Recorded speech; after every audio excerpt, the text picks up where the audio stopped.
Here is the sump. It's a custom Life Ray 41-inch sump. What's custom about it is, and the reason there's such a narrow opening here for the two drains, is I had Jeff to add a section here where I could put my bio tower. And he had to put a wall here on the far end which sections that off. Here in the middle there's egg crate with a over, under, and then over again baffle, which allows 100% of the water flow to go through mechanical filtration. And then here I have room for 3 canisters.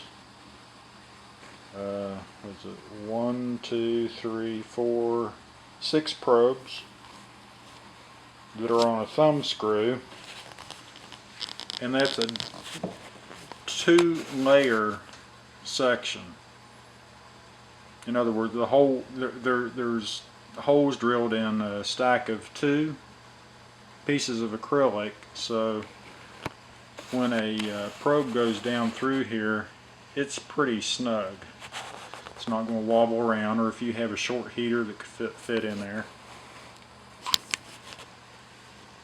And then here on the other end, on the far end, I have mechanical filtration just prior to the pumps.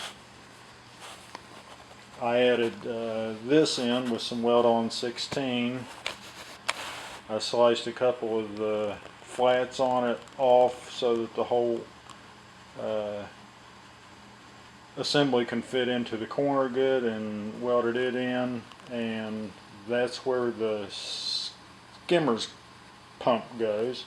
So I can put bio pellets and UV here, a 45-degree angle, a little section of PVC, and everything that passes through the UV and the bio pellets gets into the skimmer pronto.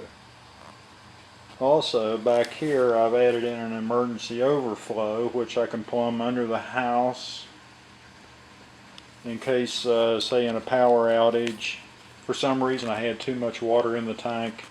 Instead of going into the stand and onto the floor, it's going to it'll go outdoors. It's, I'd say, 1/8 of an inch at the most below the top where it would begin to flood. And on the end of the sump here where the pumps hook up, this one black bulkhead here is the only bulkhead in the sump actually. That's for the skimmer return.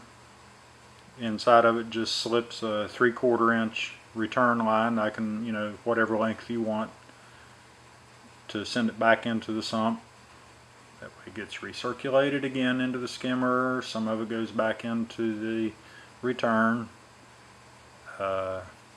Also microbubbles are able to disperse a little bit more if you had any.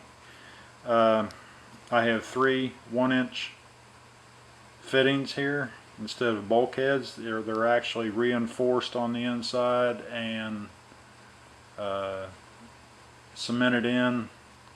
There are 3 tapped holes here, the 3/8 inch for calcium reactors, ATO, whatever else you might want to plumb into the sump itself.